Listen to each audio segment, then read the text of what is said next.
Well, it's been a wild 11 weeks so far, but unfortunately all good things must come to an end for the IMSA iRacing series. Welcome along, ladies and gentlemen, to RaceSpotTV and to Friday Night Primetime for one final huzzah with our three classes for the 2023 inaugural season. We take to the bumps of Sebring, which for sure should bring about some awesome action. Well, this is it. Myself, Zach Sweeney, Cameron Roger alongside me with EQ Mericala behind the scenes. And, well, Cam, let's go racing. Yeah, for one final time. It's this season, we're just saying before coming on air, this season's gone quick. I know we've had a couple of changes the first three races of the season back at the back end of 2022. We did, of course, have on a different series before moving to IMSA for round 4. But certainly it's a very nice series. It's been a great season of racing, and it's just opened up 2023 in a really good way. Of course, we'll get week 13 next week, and then we'll get to vote again for a new series starting in season 2 of 2023. For sure. And well, yeah, of course, this season of Friday Night Primetime not only gave 2022 a good close, it, as you say, gave 2023 a very good opening. And it started before Christmas and it's already March. It just feels weird that it's only been one season. I don't know, maybe that's just me being weird. But anyway, yeah, we do take to Sebring. We are at the moment in the final half of qualifying. And well, it's a bumpy circuit. It's a narrow circuit. Surely track position is going to take quite a big importance factor when they go around Sebring today.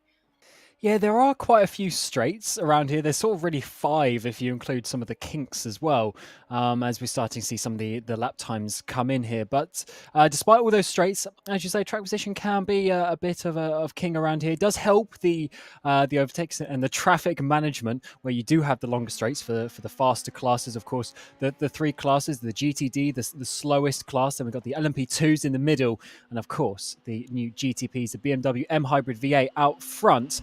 Leading the way, but there's some very awkward parts of this track, some tighter parts, and it's really got that old school vibe. It does. It's awesome, and well, the bumps of it just add its character, and yeah, it's old school and it's tough. It's tricky. You've got to be consistent, and it's got a nice flow about it as well. It's very much a driver's track. You know, you've got to be committed. You've got to be brave. You've got to brake that little bit later, put your foot on the throttle just that little bit earlier, take just the tiniest of difference in your line, and that is going to make the difference, particularly over one lap shootout when it comes to the ultimate best lap time, and more focused on the consistency when it comes to the 45-minute race that we've got ahead of us. And yeah, well, of course, we're running board with Josh Ladd as it stands, 1.5 tenths off Pedro Sanchez Albert, who sets the provisional pole position time for the BMW M Hybrid V8s, but they only get 2 laps, as they have done for the entirety of the season. But this is it, the final Friday Night Primetime of the season, and the pressure is on for those 2 laps. As you say, 2 laps puts the pressure on, because you know that you kind of think, okay, 2 laps, if I make a mistake on the first one, I can improve on the second. But that just adds more pressure then when you're going around that second lap. And this is not an easy track by any means. There's some very tricky corners, and it's certainly one that you need to master and have a little bit of practice on around here, as I'm sure all of the drivers have been all week since the change of the track. And we're seeing Josh Ladd here coming through the final couple of corners already onto the Allman Straight, down the back straightaway up towards Sunset Bend in the final corner. At the moment, just 1/4 of a second off pole position, being in 5th place as it stands, so very close qualifying. But where can he get himself up to during the final corner? Yeah, Sunset Bend, there's a multitude of different lines that you want to take, but it's all about that exit as you take that dash towards the line. And, well, as it stands, 2.5 tenths covers the top 5. Where's he moved himself up to? I don't think there was any improvement, unfortunately, but look at the times. Pedro Sanchez Albert, Patrick Wolff, 6/1000ths of a second. And, of course, that fight does Landers and Callum Regard separated by just over a tenth in the LMP2s, and Rodriguez and Stenstrom just over 1/2 tenth between the fight for first in the GTDs as well. Riding aboard with Sven Haase, who took victory a couple of times ago around Road America. He's here to become a repeat winner in the GTDs, but no time on the board just yet. All the pressure is onto this lap. Absolutely. Just under 1.5 minutes to go, of course. You got to get to your couple of laps in and going very wide at the final corner to use every single meter of the track and up towards the line. Where is Sven Haase going to put himself? As it sounds, or is this actually going to be starting the lap? No, it does come up at a 1:57, Casual. up towards the front by 0.4 of a second. It was definitely worth the wait there to see what lap time it was.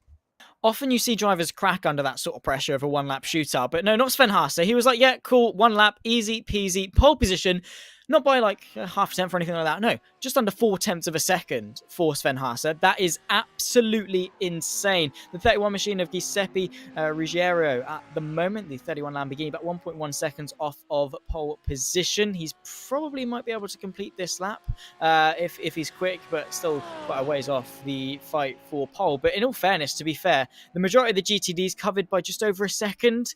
You know, as far as competitiveness goes, that's not too bad, Cam.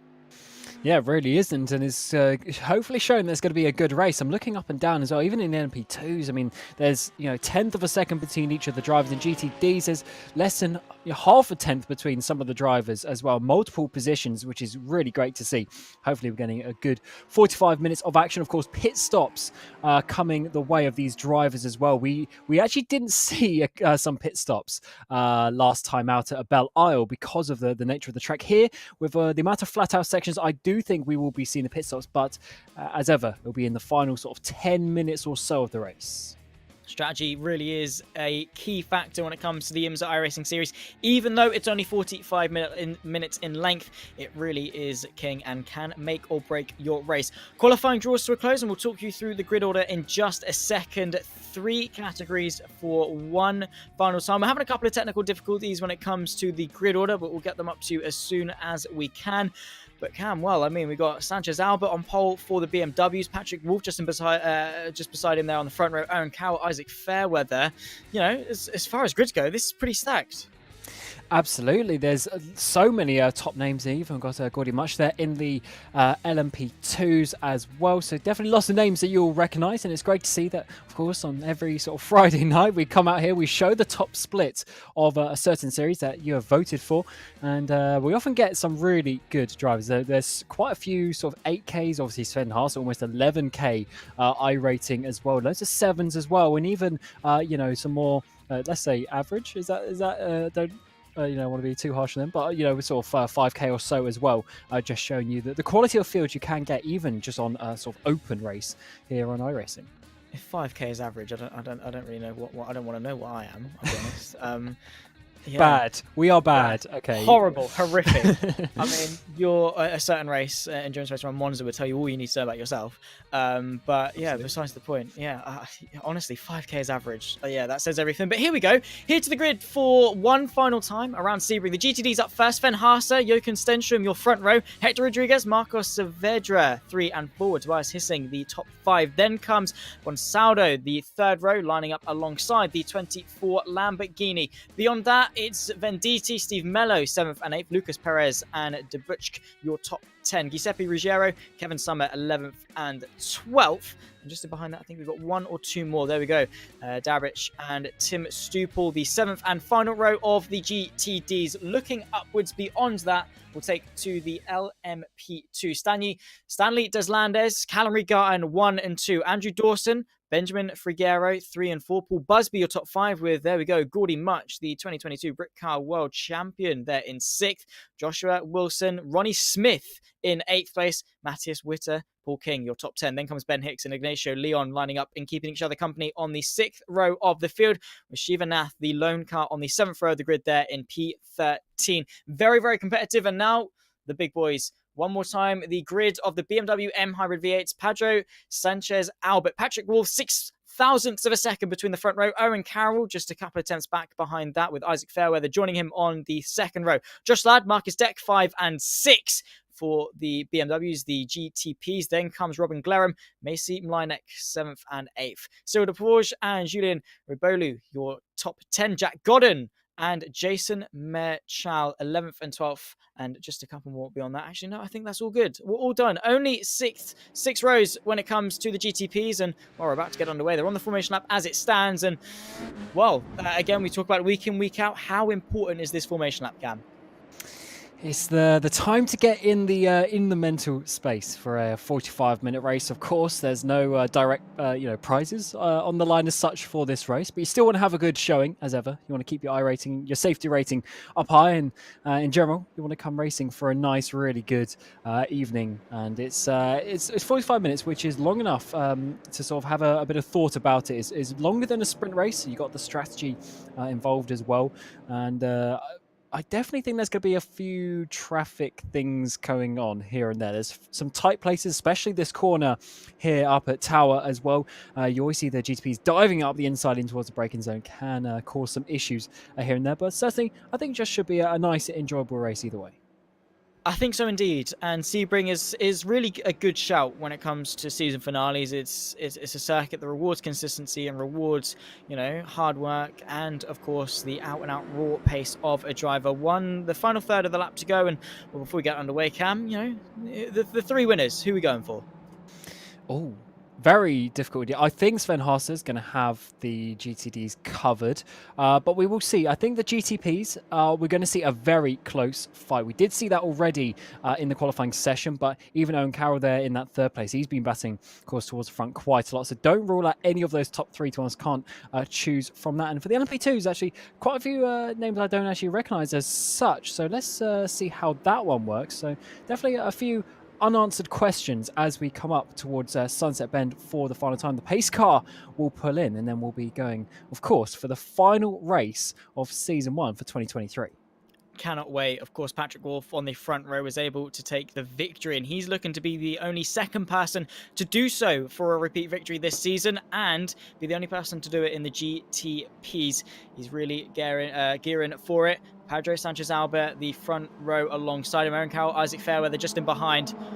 Round number 12 of the IMSA iRacing Series, Friday night prime time, season number 1 of 2023 here on RaceSpotTV. The foot to the floor, green flag is waved. We are underway in Sebring, and a perfect start from the number 4 machine of Sanchez Albert. Patrick Wolff under a bit of pressure from Aaron Carroll as they barrel their way in towards the very wide, the very sweeping turn at number 1. Who's been able to hang on to it? I think Patrick Wolff's just been able to get it. Marcus Detch trying to fight with Isaac Fairweather over 4th place in towards turn number 3 for the first time, and side by side as they run their way through. A very, very clean start. The LMP2s get themselves underway, and a not so clean start just in the background, a bit of a spin, Cam. Absolutely. 3 cars having contact already through Sunset Bend. That is not how they want to start the race, because they'll be carrying that damage. Oh, and it's off. Second place driver there, Dawson, I believe that is, already going off in turn 1, trying to push. And we've really seen a big spread at the front of the LMP2. So great start there by Deslanders, who is, of course, leading the way there. Sven Haase has a good start in the GTDs too. He does indeed. Again, pretty optimal for the leaders in our 3 categories. And Sven Haase, well, he's one driver you do not want to let get away. Hector Rodriguez, Jochen Stenstrom are second and third, of course. Hector able to move up 1 place off the opening lap. And turn 1 really does invite that. I mean, outside, inside, it's really a sweeping corner. Easy to run side by side, but you do have to be careful of how it tightens up on the exit. But in the opening laps, you can definitely have a bit of a look to the inside. Back to the front, though. Pedro Sanchez Albert leads the first lap fairly convincingly, a good couple of car lengths ahead of Patrick Wolff, who didn't quite get off to the best of starts, didn't quite react to what the number 4 machine did off the line. Yeah, it's certainly a lot easier when you're the leader, of course. You dictate when you go as such, and you can always get a little bit from that. But certainly the spread is a little bit bigger than I was expecting on this first lap. But let's see if that closes up as we come to start the second lap. We're looking to get about 27 laps, it's estimating, for this race. So, of course, we'll probably see about a 20-lap stint, give or take, and then probably about 7-ish for the final stint when we get towards that pistol. Cars going off once again. Patrick Wolff going wide in turn 1, just showing you how difficult it is in multiple classes around here. Easily done. I mean, yes, these GTPs have got, well, a lot of downforce, but as we follow Gordy Much, you can just see how bouncy these prototypes are through Sunset and Sebring in general. The bumps really are a talking point when it comes to Sebring, whether you want the track reset just like a certain Ewan O'Leary, or you want to keep it classic and keep it bumpy. Either way, it's not the best for prototypes in terms of the ground effect and off the track there. Unfortunately, the 8th place man just in behind, that is not great for Shiva Nath, who unfortunately going wide at turn number 1, and, well, easily done. As we said, we saw it just a moment ago with Patrick Wolff, and, well, bumps, the lack of runoff. Either way, Sebring is a tricky circuit. Yeah, it is, and turn 1 is such a committed corner. You actually have to your line is dictated so much by your entry there. It's really wide on the entry, but it gets so narrow on the exit. So you really have to commit early, get on the throttle, get the car rotating mid-corner. You can't really sit there hesitating, otherwise you just go wide. And of course, you just got to aim for that inside wall. But that, of course, as well takes some confidence and experience to do so. As we're getting a run up here towards obviously the hairpin sequence of corners, and we're starting to get a little train forming there inside the top 5, but Haas with a 2.5 advantage. Yeah, Haas easy going, I think, in the opening moments of the GTDs. I mean, still a long race to go, just over 40 minutes of it left, so don't count anything out. But Sven Haas, yeah, I mean, he's good odds for him if you. Not that you put any money on this race, but if you could, you'd probably go for Sven Haas. He's a reliable option. Back to the fight, though, in the LMP2s. Incredibly close here, this fight. Shivanath versus Ignacio Leon, and Callum Regarten actually not too far behind that. Same too with Ben Hicks just in behind. Unfortunately, Callum Regarten not making the best of progress in the opening moments for LMP2, but doing his best to stay in the fight. Shivanath, of course, after that opening incident through turn number 1, lost a bit of ground to the likes of Ronnie Smith and Paul King just in front, and that could, sort of stop his progress in the sense that those in behind are going to want to try and catch, and Shivanath isn't going to want to be particularly too easy going and letting them go. He's got to get his ideas bucketed back up and either let the guys in behind through if he's not quite got the pace, or get on with it and try and catch. Either way, he's in a bit of a sticky situation here with that chasing pack. Yeah, you got to get in a bit of a rhythm around this track. It's quite a high-speed track, actually. Of course, there's a few slow corners. There's seen a dive there down the inside, a little bit behind Nath there. I think that's Leon losing the position to Garten. As we come up towards out of the hairpin sequence, Garten actually didn't quite make the move. It was a very late dive, though, too late, some would say. Now coming up towards the next sequence of corners, this is a very good place to go side by side, but Garten has made that move under the brakes as the number 11 moves up into 9th place. Definitely a slightly more desperate move, opening up that battle. Nath getting away a little bit, but position gained either way. Callum Regarten as a driver, well, here we go, bit of side-by-side action in towards Sunset Bend. Sorry to Forge, unfortunately getting overtaken for 9th place and losing the place to Isaac Fairweather, I do believe. So a close three-way fight in the BMWs. Get back to that point, Callum Regarten more accustomed to touring cars more than anything. Side-by-side, DeForge trying to regain 9th place, but the sweep around the outside of turn number 1 sees Fairweather able to stay ahead for now, and he's eyeing up the move just in front. Jack Godden, very, very good in a go-kart. He's done the likes of TKM, Tyro, and things like that, and done really, really well, if it is the Jack Godden I'm thinking of. But he is a very, very fast driver nonetheless, even in the virtual world. Looking at his iRating just shy of 4K, and as it stands, putting up a mightily good fight. And any real-life experience that he's got, the karting sort of side of things, the pack racing, really karting prepares you for. And when you've got two cars looking to get past you, he's going to use that to full effect and try and keep him at bay. Yeah, it's great to see, actually, just continuing that story.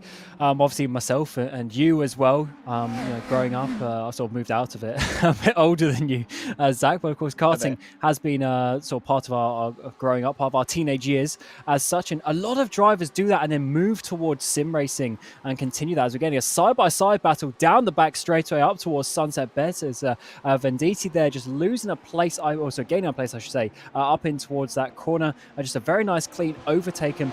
Definitely something that you can learn on the karting track. It's great to see, Zach, the transition that can be had both ways, really. The fact, though, I think, is that moving forward, karting and sim racing are really going to go hand in hand, as we see Jabux look into the inside of turn number 1. Easily done, and, well, straight up now into the top 8 of the GTD class. So a bit of a, what is this now, a 5-way fight. And inside line once more for turn 3 for the Audi. No way through, at least for now, but right to that point, yeah, I think karting and sim racing are going to start to go hand in hand in sort of the first step on the ladder when it comes to motorsport. I mean, we've seen Jimmy Broadbent, James Baldwin, Igor Fraga. Trying to think of a couple more people, but a fair number of people have made that transition. And Kevin Summer trying to look to the outside and get himself up into 9th into the next right-hander, bit of a chicane sort of S corner, but. Yeah, I mean, sim racing, karting, both very accessible. More so, I say, sim racing than karting, but both of them are a good foundation. They teach you the basics when it comes to racing. Yeah, it's a very good tool, really, a training tool as such, and certainly one that iRacing is good for because it has so many options of careers as well. Careers, sorry, is really the wrong word, but categories, I should say. When it comes to the racing, you can do open wheel stuff, you can do GT stuff, you can do endurance, you can obviously go towards the American style of racing as well with the ovals, and you can really just learn all sorts of different techniques as we're starting to get the GTPs coming through the pack. There's Albert, your race leader, closely followed, under a second now pretty much, by Patrick Wolf as well. And this is an interesting time of the race because we're getting the fastest cars going past the train of the slowest cars. Indeed so, and the first way through is always sort of maybe the most difficult, but Patrick Wolf out and then in. Here's Josh Ladd trying to make the move versus Marcus Deck. Look at using the traffic to best effect. An inside line for Sunset Bend. You can see Deck trying to go the long way around, but Josh Ladd trying to keep it focused, gets pinned in behind the Audi R8. However, still emerges side by side potentially on the drag race down in towards turn number 1. Inside line, bit more traffic either way for the pair of the BMWs in towards turn number 1. Audi R8 to negotiate. Both of them take to the inside line, but Josh Ladd trying to go the long way around using the sweeping nature of turn number 1, still side by side as they go through, and there's Ladd up into 4th place in sensational fashion. Yeah, lovely move there. Huge commitment as well. Now diving up the inside as well, turn 3, 4. Very interesting point as Albert there didn't get the best run through that first sector. Now coming up towards the hairpin. Patrick Wolf all over the back of him, a 10th separating the two, but they have to go single file as they go past the inside of that GTD traffic. And certainly just showing you how things can change very quickly in these battles. As Albert at one point thinking he had a second gap, thinking he had it covered, but Wolf very much there. And if you can catch traffic at the wrong time, you lose half a second, you lose those few tenths, and all of a sudden the battle can turn on its head. Particularly when you're catching some GTD traffic into a very fast and flowing section of the circuit. Patrick Wolf able to claw back some time, has been doing so over the last couple of laps, and now after the traffic fermented in the slipstream, it's going to be a lot of pressure on the shoulders of the BS competition driver of Pedro Sanchez Albert, but through the sweepers for one more, and then you go through the Le Mans curve to bring you onto the almond straight. This is where slipstream really takes precedence. I don't think Patrick Wolf is quite close enough, but definitely close enough to make Sanchez Albert think. He knows he's there, defensive to the inside, breaking the toe, and it's sort of those things that now locks Wolf into the fight.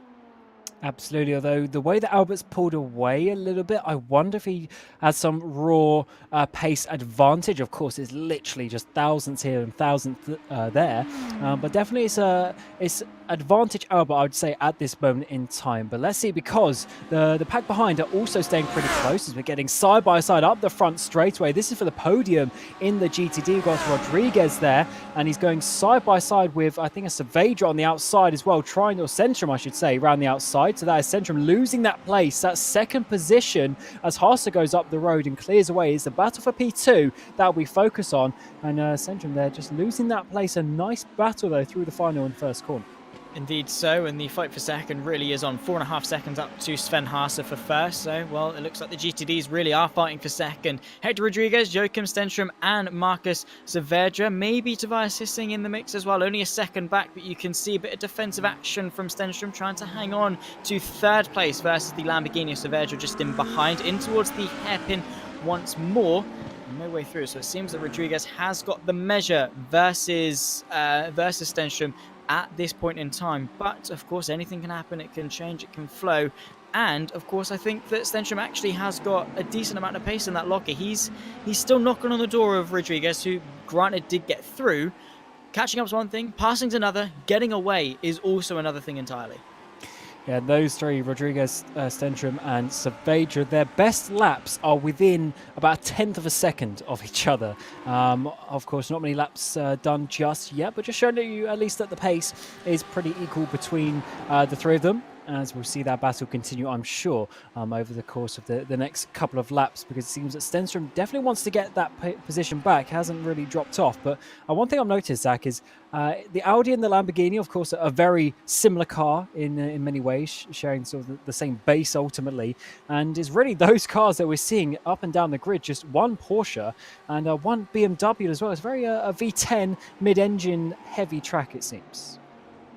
Yeah, I mean, for whatever reason, as we cut to a fight amongst some of the LMP2s, Ignacio Leon trying to get past Paul Busby just in front of him, but he's also got Shiva Nath and Joshua Wilson just in behind as well, fighting very, very closely as they run through the sweepers, through the right, then the left, then in towards the Le Mans curve for the final of them. Paul Busby able to stay in front for the time being, but all in synchronization as they emerge from it. And well, 4 LMP2s ducked in behind each other, none of them able to find a way through, at least for now. And well, looking out a little bit, there could be the send, a bit of a look from Wilson, but nothing major, more a look more than anything, maybe to discourage his opponent. And well, whether your car's the best on the field or not, you've got to psych out your opponent. You've got to try different things to find a way through, particularly when overtaking isn't the easiest thing around Sebring. Back to this fight, because Marco Savadra up now to third in the Lamborghini.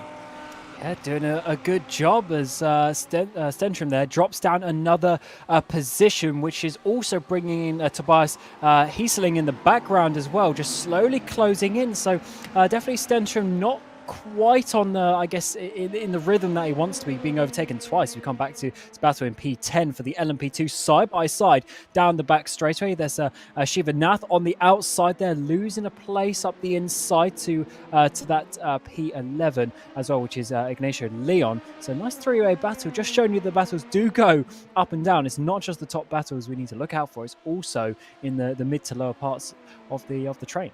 That's why we've loved the IMSA iRacing series so much, I think, is the sense that, well, it doesn't matter if you're right at the front, if you're in the mid-pack, if you're a back marker, quote-unquote, you will, 9 times out of 10 have someone next to you. You'll be having a good old fight and a good old scrap, and it's been pretty much unanimous for the entire season. I mean, even at Belle Isle, we had a couple of good fights, and looking at some tight and twisty circuits on the calendar, despite the fact it's multi-class racing with, the fastest prototypes in the world with the LMP2s as well and the GTDs, big discrepancies of pace, and all of them really have worked at pretty much any circuit that we bring them to. And that speaks volumes really not only about the series itself, but also the level and the quality of drivers that we've been able to have week in, week out. Yes, it's just the top split. Yes, it's just an official session, but we have seen the, familiar names, crop up here and there, the likes of Sanchez Albert, Patrick Wolf, Owen Carroll, etc., etc. We've seen them crop up, and the standard of driving has really been almost immaculate for the entire season. Yeah, it's been good, although it does get a little bit tight there through 10-3, and definitely enjoying some close action as we come out now down towards this sort of the Big Bend, I think it's called, down this old back straightaway as such, as we're getting a battle for second place. Dawson there trying to defend, though up the inside, Freguero's trying to go, but then also we have Gordy Much on the outside, all the way around the outside, potential of the hairpin, not quite. It's not where you want to do it as a very tight chicane style exit of that corner, but definitely showing you just how close you can battle around this track. Yeah, I mean, Sebring, it's tight, it's twisty, it's bumpy, but, well, you can definitely still find a way around. And, well, this is a fantastic fight that we're seeing. I mean, well, Dawson trying to hang on to second place as best he can, and this fight extends all the way down to Gordy Much right at the back end of it. And, well, practically pushing the car in front as they run their way through. Bit of traffic to negotiate as we tick past about 15 minutes into this race. 29 minutes left to go. Well, negotiating the BMW now in towards the Mont Curve. Gordy Much looking to the outside, trying to maybe get the under and over, maybe potentially into the next left-hander, then into Le Mans Curve. And, well, very wide. Gordy Much nips up the inside. Brilliantly done. Pushed off to the extremities of the circuit, though. Very, very unfortunate for Benjamin Figueroa. He's going to lose a ton of momentum, but Gordy Much up now into third. That was an aggressive move by Much, and I would say almost too aggressive, to be honest. Not much space, not much road being given to Figueroa on the outside. I think just going in a little bit too deep. Is a very difficult corner to overtake, really, the Le Mans chicane and then the exit onto the Women's Straight, because you don't really break into that corner as such. You just sort of dab it in there. And, I would say there's a little bit too much. Would like to see potentially a replay to see how little space he gave on the outside, but definitely contact between the two. As the overtaking driver, you're generally the one to be responsible for that. I do think Figueroa did go a little bit wide going in, which opened the door for Much to have a look, and maybe Figueroa was already going wide, maybe a bit more encouragement from Much, but again, we'll have to take a second look because it did all happen so quickly, and unfortunately it did see the number 12 machine off of the podium. Here it is, and I'll talk us through it, Cam. Absolutely. So going to be getting almost like a switcheroo kind of position up the inside there. Definitely a bit wide from Figueroa, and Yeah, I mean, to be honest, Figueroa's actually quite far back by the mid-corner point, but he was still there. There's still overlap, and I think, yeah, Much just going a tiny bit too wide, just maybe half a meter too wide for Figueroa there. Fortunately, he managed to keep it on the track. But yeah, that is the natural racing line, though. You do really open up that corner. You see the drivers. I mean, you'll see it again this time around. They really go sort of off the track effectively at that point to really give him a slingshot. And Much there deciding to dive up the inside, but of course that makes the inside so much tighter. So you think you have room on the entry, but then by the time you get to the exit, just the lines sort of overlap a little bit. I did think maybe Gordy Much gave him a slight little tap that initiated the number 12 machine going a little bit wide. It was very close. It might have even just been a little bit of netcode in the mix, but either way, Figueroa did unfortunately go a little bit wide. Either way, it's happened, and he's just got to press on as it stands. He is still in that fight versus Gordy Much, and well, here we go, a replay. Unfortunately, Paul King having a couple of issues as well. Is this with some lap traffic? No, it's from an absolute send. Brilliant stuff to go all the way around the outside, bring it back to the right, then the left. Good bit of side-by-side action, of course. The Audi indicating it, and that unfortunately is a very anticlimactic end to it. Paul King easily going round, but an unfortunate way to do so. Yeah, that was turning into a nice battle, actually, and it was always one of those awkward ones where you're sort of side by side, but you've got a GT in front of you, so it's kind of a game of cat and mouse of who's going to get blocked off by the GT and then who has effectively the free space in front of them. But we didn't quite get to that after the contact there in turn 4-5 sequence of the track. Back to the front there as Albert, has he had some issues? No, he's not. He's just coming into the pit lane. A bit of an early stop, Zach, though. So maybe going for the shorter fill time, but he will be on average on higher fuel throughout the race. That's true. I mean, it's the biggest talking point. We come back to it week in, week out, is the sense that, yeah, the longer you go into the race, the shorter top-up you have. So on average, as Cam says, you're running at a lower tank of fuel, which means the car's lighter, less mass, less inertia. It's a lot easier to change what the car is currently doing, which means it's going to be a bit more responsive. And if you turn it left, it's going to want to go left. Turn right, it's going to want to go right. Funny enough, that's how steering works. But when you've got an emptier fuel tank, it just makes it that little bit easier, and of course the weight makes acceleration a bit easier, top end speed as well, just for good measure. So maybe it couldn't be the best strategy for Sanchez Albert, but it might be a forced hand around a circle like Sebring. But then again, he wasn't necessarily under some major pressure from Patrick Wolff to force him into the pit lane. It wasn't like one of those circumstantial things where it was like, I could come in now, get some clear air, try and get away, there's some traffic coming up. I think it was just a conscious decision from the number 4 machine, but crucially now, to be fair, he has got some clear air to push with. Yeah, I reckon that's exactly what it is. I reckon saw on the, I don't know if he's got himself an engineer or strategist working with him, but definitely saw a gap on the track where he could drop into and look at all this traffic that Patrick Wolff and all the drivers behind Owen Carl just a couple of seconds back as well. They're losing a couple of tenths every corner going through this traffic, whereas now Albert, albeit slightly higher fuel, but he has a clear track where he can just go as fast as he can, although a lot of other drivers coming in. And this is interesting. Is this reactive? Because obviously this is just about less than halfway into the race. So if the fuel is actually so much, maybe there might be quite tight on fuel towards the end. But I do think this might be just reacting and a strategic decision. Yeah, I think so too. I mean, maybe it is just the response. Maybe that is just the way things go. I mean, you said around lap 20. I mean, it's only lap 13 now. So, it's a bit of a long way off what we were expecting coming in to this race. But, I mean, just over halfway left to go. So, yeah, they're going to need a little bit of either lift and coast or just a bit more of a tank fill to go to the end of this race. But yeah, an interesting dynamic starting to form. It'll be a very interesting one indeed. Patrick Wolff, though, it does continue on. Same two, just Marnek, Robolu, and Marchal. So the top four as it stands in the BMWs are still yet to owe us a pit stop. So we'll be very interesting to see where these guys come out. Patrick Wolff, of course, having to negotiate some GTD traffic, which really isn't helping him at all, as we've said. But also the short pit stop. Where's the way up here? Risk versus reward, staying out and trying to get that short pit stop. But he's really not catching the GTDs in any good places. Yeah, I definitely, looking at how the traffic has been for the last sort of lap or two for Wolff, I do think, as we're saying, I think it was a conscious decision for Albert to get out of that traffic. Wolff seems to be past Seems to be past it now, but let's see how this one continues. We are just about halfway into the race, a few seconds away. Wolf continues, so it's definitely not a fuel issue for the guys that have already come into the pit lane. I would say it's definitely strategy, and it's nice to see. This is exactly why we have the smaller fuel tanks for these cars here to force that pit stop, to force the strategy, and just see what the drivers can do. It's not all about the lap speed. At the moment, as we see the net race driver of Macy Mlinek coming into the pit lane as well, the gap between Patrick Wolff and Pedro Sanchez Albert is 29.1 seconds. The pit lane time for Sanchez Albert was a 34.2. So, as it stands, Sanchez Albert is going to regain the race lead if Patrick Wolff comes into the pit lane now. That is, of course, a tribute to the fact that Patrick Wolff has had to negotiate some GTD traffic, but now the race is on. He needs to gain a good few seconds. Of course, he's going to save a second or two in the pit lane with the shorter stop. But now, I mean, if you're in Patrick Wolff's position, I guess you've just got you've thrown your hat in the ring. You've got to commit with this strategy now. Yeah, that's a very good point. When you're doing a strategy, if you're doing it, one way, you're going really early or you're going really late, you have to commit. You can't back out of it and pit somewhere in the middle, because then you're neither here nor there. You aren't going to get the benefits of pitting early. You aren't going to get the benefits of pitting late. You're just going to be slower, basically.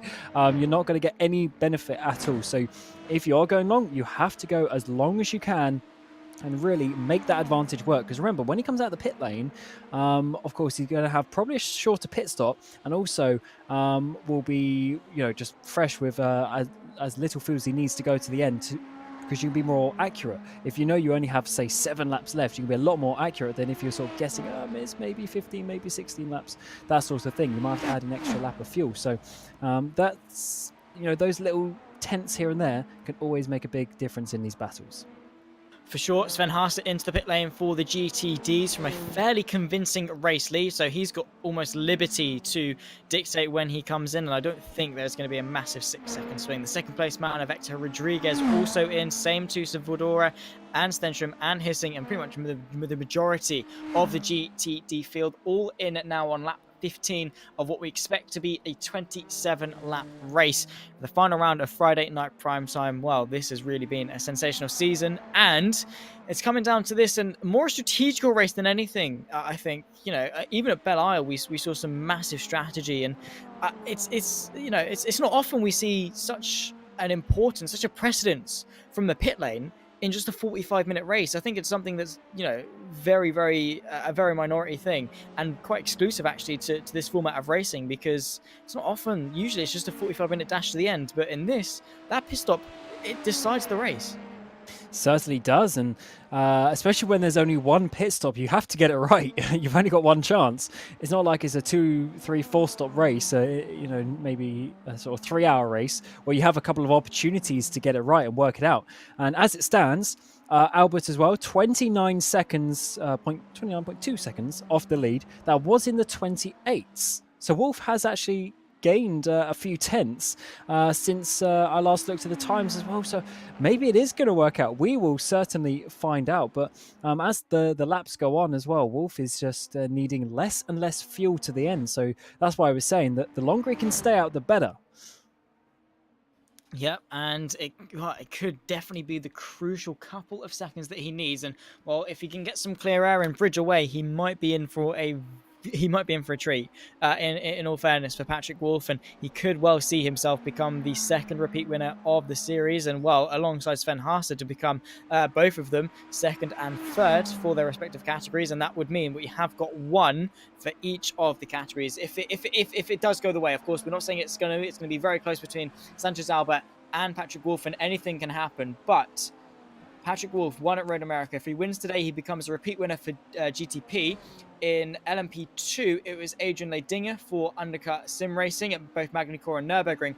And then at the GTDs, Sven Haase won a couple of weeks ago, I believe, at Road America as well, and could well win here at Sebring. So a good little thing to bear in mind here is the fact that, to be fair, actually, the fact to bear in mind is how through 12 weeks and 3 categories, we've only had 3 repeat winners. That just says everything about the competitiveness of this series.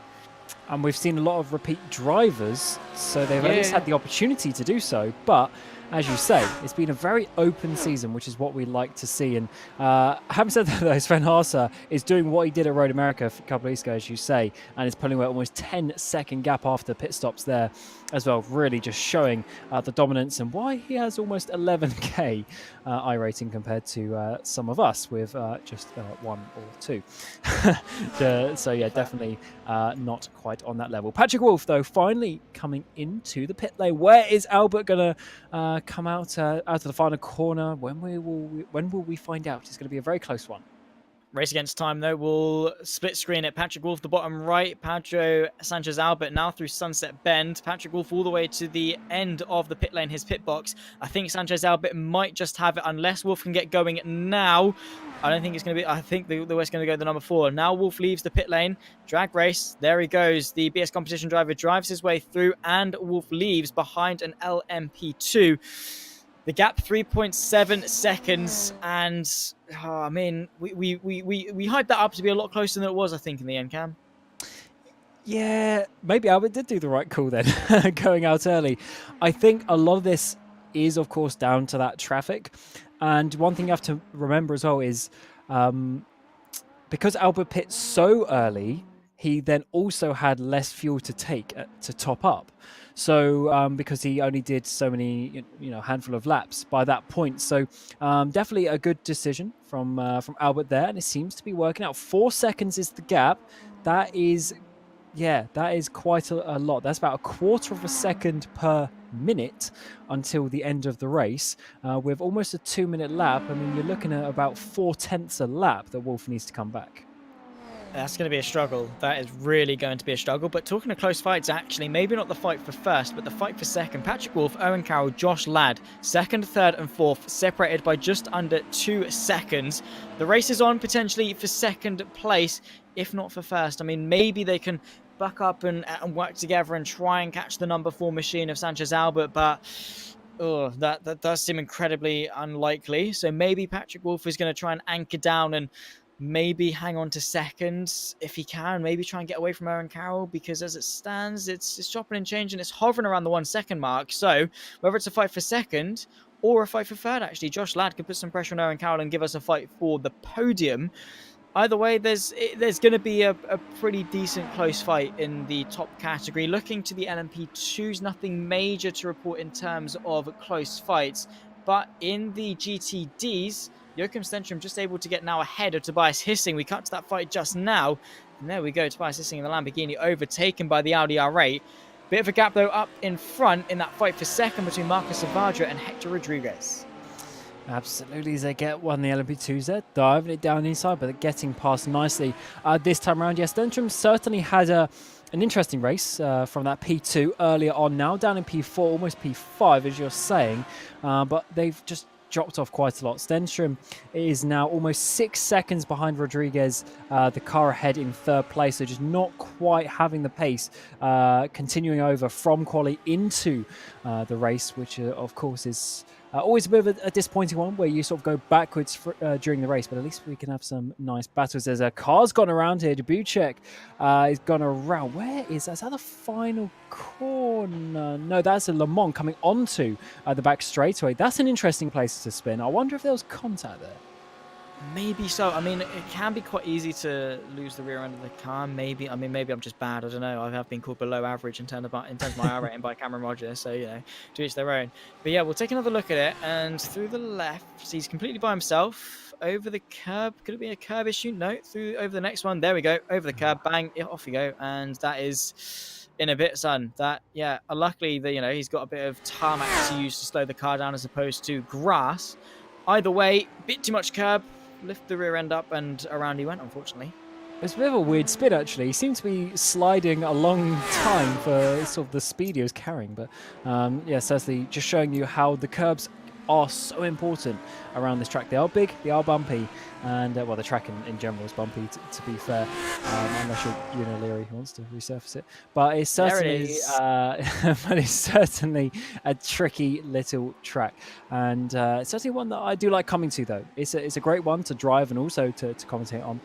as we're seeing Josh Ladd here. P4 trying to chase down Owen Cole. That was almost a second, but Ladd is definitely closing up a little bit and getting a bit closer to the podium. Bit by bit, and well, Owen Carroll might be having to look in his rear view mirror to defend the podium, because the gap to himself between himself and Patrick Wolf has grown to 2.5 seconds. The gap at the front, though, Pedro Sanchez Albert, Patrick Wolf, 3.2 seconds, so has closed to the extent of around a second. That last lap, Patrick Wolf quicker by about 0.2 of a second. And look at this, Josh Ladd all over the rear end now of Owen Carroll, separated by just 0.2 of a second as they run their way into the next left-hander and towards the sweepers before you go through the Le Mans curve. Josh Ladd sniffing the rear wing of Owen Carroll, and well, maybe could find a way through. Bit of a look to the inside and trying to get past the GTD. Pushed him off just a little bit. Josh Ladd very close, but losing a bit of momentum there.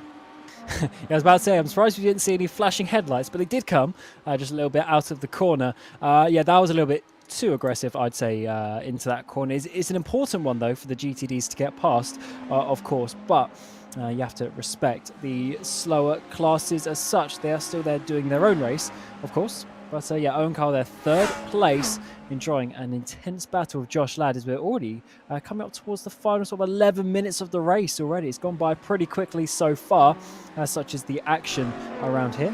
But yeah, these battles are continuing on, which is what we like to see. Is indeed. So while the season is coming to close, the battles are not. However, unfortunately, the race is, which, yes, it's a bit sad, to be honest. I mean, yes, we're going to have the season 2 of 2023, so keep an eye out if you're on the RaceSpotTV Discord for the vote during week 13 to have your say when it comes to where we go to for Friday Night Prime Time. Of course, it's the series driven by you. Last season, you voted week in, week out. This season and for future seasons, you vote for one series that we're going to commit to for the entire 12-week season, which is an interesting prospect. And well, I guess we can rely on the community, Cam, because they've made some pretty good choices all throughout the last season and this season. You know, they've made the right choice. Whether it's been close on a couple of occasions, we've never really been disappointed. Well, yeah, we haven't, especially last season when it was a vote every single week. And of course, the four choices changed every week. Always a bit of contact there for Albert. Also coming through Le Mans. That is getting a bit close now for the lead. But yeah, we can definitely rely on the community for some good racing, as you say. So get yourself on the Discord. But let's see what happened here to Hissing coming through. I can't quite work out what part of the track this is. There going to be a bit of contact there? Yeah, definitely. Unfortunately, some contact there for Hissing. He was actually in quite a nice place, and he's now a lap down in 13th. Yeah, that is unfortunate. I mean, there was, I think, a postcode between the front right of the LMP2 and the rear left of the Lamborghini, unfortunately. During that skirmish, we saw the gap between the two leaders in the GTPs shrink, then grow. It went down to 0.7 of a second, now back up to a second. Patrick Wolf, though, hot on the gearbox of Pedro Sanchez Albert into the final 10 minutes of this 45-minute race to the checkered flag. And while Patrick Wolf may be looking a bit quicker, though Albert has had control of this race since the start, I don't know. It could go either way. I don't really know who's going to come out on top. It seems that one lap Albert's quicker, the other lap Wolf's quicker, then it switches again, back the other way. It's just ping-pong between the pair of them in terms of faster laps. Yes, certainly is. Albert seems to have a little bit of an upper hand, though, but he's had a few little things in traffic recently. So I just wonder if he's over aggressive in some ways. Maybe Patrick Wolf is slightly more conservative, maybe slightly just as 10th here or there slower, but still within a shout, just over a second, coming up towards the final part of the lap, inside the final 9 minutes of the season now, and it's still a close battle for the lead. That's what we like to see, diving it now down into Le Mans corner, getting through nicely, opposed to Albert last time around. But that gap has just increased over the past sector, also coming up to almost 2 seconds as we enter Sunset Bend. Yeah, well, here we go. The fight for second place in LMP2. Actually, we've had a disconnection, which is so unfortunate. Stanley Deslandes, who did a really good job in qualifying, and well, I think we're just going to see him pop out of existence in LMP2. That is such a shame. Probably the worst way for things to go for you. And well, I mean, it happens. It's sim racing, hardware issues. Yeah, boom, off you go, pop. And yeah, again, there's nothing he could have done. He would have been just completely unsuspecting of it. And well, that's his race over. Yeah, not the nicest part, but one thing I always say with this is obviously in real life you have mechanical failures, you have brake failures, you have engine failures, etc. And it happens, and this is just the equivalent of that in sim racing, and that puts Andrew Dawson into the lead of the race with Gordy Much in behind. But the battles continue down in LMP2 as well. A little bit further down, Ronnie Smith here coming through sort of the turn 3-4 section of the track, a very fast section, trying to get up a few more places. But of course, Paul Busby in front, and that is, I think, Joshua Wilson just in the background as well. So almost a three-way fight there for P6 in the closing stages. Ronnie Smith, of course, familiar to us too for a particular Formula 4 series that took place over last year. Was able to finish 7th, actually, in terms of the Boys' Championship. So he knows his way around some high downforce cars. Here's the fight, though, for 8th between Butch and the Audi R8. Looking to the outside line through the hairpin. Matthias able to hang on. That is Jeremy Bonsado just in behind in the 25 Audi R8. So a very, very close fight here for the GTDs. Time not on anyone's side, though. With just over 6.5 minutes left to go, they've got to crack on. Yeah, they certainly do. Laps are quickly counting down as we're seeing Deck there diving it to the inside of Sunset Bend, just being chopped off. And it's funny to see that through Sunset Bend on the X. I know Deck didn't have the best entry, but the LMP2s really stay with them through some of these higher speed corners. The speed difference isn't massive at that part of the track, as is Josh Ladd just ahead of Deck there for that P4. In the GTP categories. They've dropped off the back of Owen Carl, a couple of seconds up the road to Carl as it stands, with a few laps to go, about 4 laps or so to go in this race. A bit disappointing for them that they can't really challenge for the podium, but a close fight either way as we enter the final 6 minutes of the race.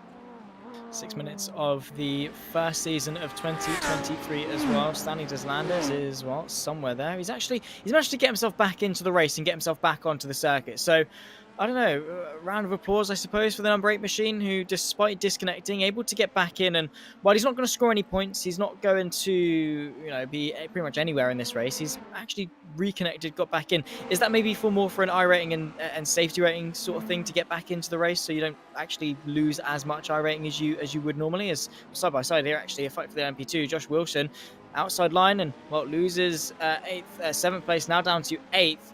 And looking to advance in that fight with Ronnie Smith just in front of him. This fight for 7th really is going down to the wire. And now back on the counter attack is Wilson, right hand side of the circle, left hand side a shot inside line for Cunningham Bend, and able to get back ahead, still side by side actually. And I think Ronnie Smith was able to hang on. So the pair of them really giving us a good show here in the dire moments of this race. Oh, massive send up the inside into Tower. Smith, though, have that one covered. And yeah, a great battle between the two there, Smith and Wilson, coming up now towards a very fast section of the track where this battle continues on. They stay close together, and Smith, they're going a little bit too deep actually into the first part of that. That might hinder his exit now down onto the Ullman straight. Of course, slipstream in effect up towards the final corner, Sunset Bend. But I think Smith actually might have this one covered in the end as they get one of the GTPs come past them as well, as they are obviously trying to work their way through the corners together, but never easy when you have the traffic overtaking them. Yeah, it really isn't. He's actually going to hold it all the way around the outside, which is definitely not going to help his momentum onto the start-finish straight, and might be under a bit of pressure from Joshua Wilson. No, I don't think he's actually quite close enough, but 4 minutes on the clock, only a couple of laps left to go. There's the send! Oh my word, Ronnie Smith not fazed by it at all, and able to take a fairly clean line through turn number 1 despite the very late lunge from Wilson. Able to stay now in 7th place, and that is going to be the ceiling for him. 3.3 seconds up to Paul Busby. So the fight for 7th is the only major one in the LMP2s. However, Andrew Dawson, Gordy Much, 1.8 seconds separates the lead. Maybe we could see some changes there. It would take a miracle, but it doesn't take much for a 1.8 second gap to close. As once more, good fight here in the back end of the GTDs. Of course, battle for round about the 10th place. We've got Tim Stupple there in that 10th place, number 27. Kevin Summer ahead, and Jeremy Bonsaldo just in behind. Three-way battle for what is almost last, unfortunately. It's just Darabash in behind is the final driver still running in the GTDs. A little bit of a disappointing race for them. But the gaps are actually pretty close ahead, just a couple of seconds between each driver. As Stubble there gets closer and closer in towards the hairpin. Interestingly, he's one of those drivers not racing a mid-engine V10. He's in the Porsche, the only Porsche on the field, and is trying to get himself up into the top 9, getting closer and closer up towards Cullingham, but not quite close enough this time around. Unfortunately, no way through for Stupel, which is difficult, but time is really not on his side. So if he wants to get up into 9th place, he's really going to have to get a wiggle on and maybe try something different, psych out his opponent, duck right, duck left, inside, outside, wherever it may be, to maybe find the way through versus the Audi just in front of him, which, as Cam says, the mid-engine V10s do seem to be the predominant car of choice, which could be helping Kevin Summit stay ahead in this race. But you do have to use the right tool for the right job, and as it stands, the majority of the GTD field are doing exactly that. However, a little bit wide from the Audi, could see Tim Stupel have the run down the Allman Straight in towards Sunset Bend, pulling out to the left-hand side of shot. The right-hand side of the circuit for the 27 machine will give him the inside line as a drag race towards the final corner. Who's got the nose ahead, using whatever horses that Porsche has got in towards the final corner. Inside line, way too deep. Underneath him goes the Audi RA. Brilliant stuff. However, Stupel still going to keep his foot in and remain side by side as they emerge out of Sunset Bend. Now the inside line for turn number 1 for Stupel. Absolutely, Kevin Summer might just have to back out of this one. Good try, though, with the massive send into the final corner and into turn 1 as well. Huge commitment from the Audi R8 driver. Had to back out of that one in the end, though. Tim Stupple eventually making that position, but that was about sort of 2.5 kilometers of just complete side-by-side action between the two. Great stuff to see, and a really good effort from Kevin, but just unfortunately losing out to that one. As we come back to the leader, Pedro Sanchez Albert, down this back straight away. He's got Patrick Wolf covered. Even when the gap gets closer, he seems to just pull it out once again. We're inside the final minute, and I didn't quite see the lap times out. Is there going to be one final lap, or this might actually be the final lap of the race? But it's going to be close either way.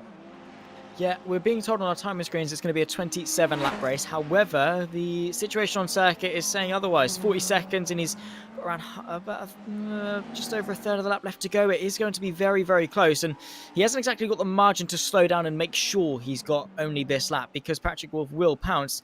Bit of a mistake here from Paul King. GTD traffic to negotiate with, and well, just putting it over to the left. Maybe a bit too much speed through. This is, of course, Sunset Bend. We'll see him emerge from the trees, closing the gap as much as possible. Oh. Wow, that was weird. Yeah, overcorrecting massively there. As we've got just under 10 seconds to go now, and I think this is going to be the final lap. So Albert coming down to Sunset Bend for the final time this season. He is indeed. 12 weeks, 12 races. The IMSA iRacing Series concludes here at Sebring, and Pedro Sanchez Albert, for the BMW M Hybrid V8, the top class in the 3 categories, will take his first victory of the season. And what a victory it was. Just 7 tenths clear of Patrick Wolf, will come home in second place. But Pedro Sanchez Albert sees the checker flag first, victorious for the final round of Friday Night Primetime, the first season of 2023. A moment later, Andrew Dawson, very, very close between himself and Gordy Much. We'll see him victorious in the LMP2s, the mid-category of our 3. Across the line, victory for the LMP2s. Gordy Much tried, not quite good enough, too little, too late on his advancements for the victory. And well, Sven Haase, we'll come back to him. Here we go. He's still got a good third of the lap left to go. He's just been, I don't really know. What can you describe Sven Haase's drive as? He's just been, well, clearly second to none. Absolutely, just a step ahead. It makes sense if you look at the ratings of the other drivers. He's got, yeah, as we said, almost 11k. Saavedra in second place has got 7k, and then everyone else behind is either sort of 5s or 6s. So just massive more experience, and I guess in some ways talent as well. He completely dominated the race in Road America a couple of weeks ago, and is doing the same again. Almost 20 seconds of a gap in just 45 minutes. What a race it has been. Has been indeed, becomes the only repeat winner for the GTDs, the second across the 3 classes. The number 1 machine, almost 11k for Sven Haase. Took victory at Road America, takes victory in Sebring for the GTDs. Fantastic race. and a fantastic venue, a fantastic way to round off what has been, I'll say it again, a fantastic season. And we'll talk you straight away through the results. The top 10 of the BMW M Hybrid V8 are as follows. The number 4 machine, Pedro Sanchez Albert, able to hang on 7/10 clear of Patrick Wolff and Owen Carroll, who complete the podium. Then comes Josh Lagged and Marcus Deck, your top 5. Robin Glerham, Isaac Fairweather, 6th and 7th, with Macy Mlinek, P8. Cyril Deforge and Jack Godden, your top 10 with the fast lap, no doubt, going the way of Pedro Sanchez, a 1:42.0 for the flying number 4 machine out in front. Of course, Jason Merchant and Julian Ribolo, 11th and 12th, to round off the 12-car field. Now to the LMP2s. Andrew Dawson, Gordy Mutch, Benjamin Fajero, your podium. Callum Reed-Garton, P4 for him. Matthias Witter just in behind P5. Paul Busby, Ronnie Smith, Joshua Wilson just in behind 6th, 7th, and 8th. Shivanath, Ignacio Leon, your top 10 when it comes to the LMP2s after 26 laps of very, very intense racing. Ben Hicks, Stanley Deslanders, and Paul King all round off the field. And finally, the GTDs. One more go through the results for this season. Sven Haase, Marcos Savadra, Hector Rodriguez, your top 3. Jochen Stenstrom, Lucas Perez, your top 5. Nicola Venditti, 6th. Giuseppe Ruggiero just in behind there in 7th. Then comes the number 30 machine of Debuch just in behind. Tim Stupel, Kevin Summer, your top 10. The following 4 drivers, of course, finishing just a lap down on Sven Haase. And no doubt the dominance that man has shown. And well, here comes the batch. Jeremy Bonsaldo, Tobias Hissing, and Steve Mello, the 14-car field for the GTDs, who Steve Mello only managed to get 2 laps into the race. And, well, Cam, before we round off, not only a roundup of this race, but also a roundup of this season, what are your final thoughts of season 1 of 2023? Yeah, it's really my first introduction to the IMSA iRacing series, and it was certainly a very good one, a great series out there. And I'm sure we're going to get something different next season, but it's great to have a nice start to the year, at least getting 3 classes. Of course, the GTPs being introduced not long before the season started as well. That was a bit of an unknown, but it seems like all the drivers are starting to get a hang of it. And I think that's really going to be the way forward for sports car racing, especially on iRacing in 2023. So can't wait to see what we're going to get next season. So get your votes in on the Discord when it opens next week.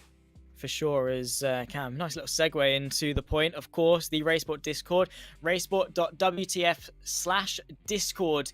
Get yourself involved. Head to the RaceSpot Primetime voting tab towards the top of the Discord. As soon as it opens throughout week 13, have your say. Friday Night Primetime, very much community driven. I mean, we saw it last season, a vote week in, week out. This season, 1 vote for the entire 12-week showing. And well, next season, I'm sure we're going to have 4 more fantastic choices for you to indulge into. Take your pick, have your say. But in the meantime, it's a very warm goodbye for sure. But we'll definitely see you soon. Myself, Zach Sweeney, Cameron Roger, alongside me, EQ Mary Carla behind the scenes pushing the buttons. Well, have your say, take your vote, and we'll see you for season number 2. Bye-bye.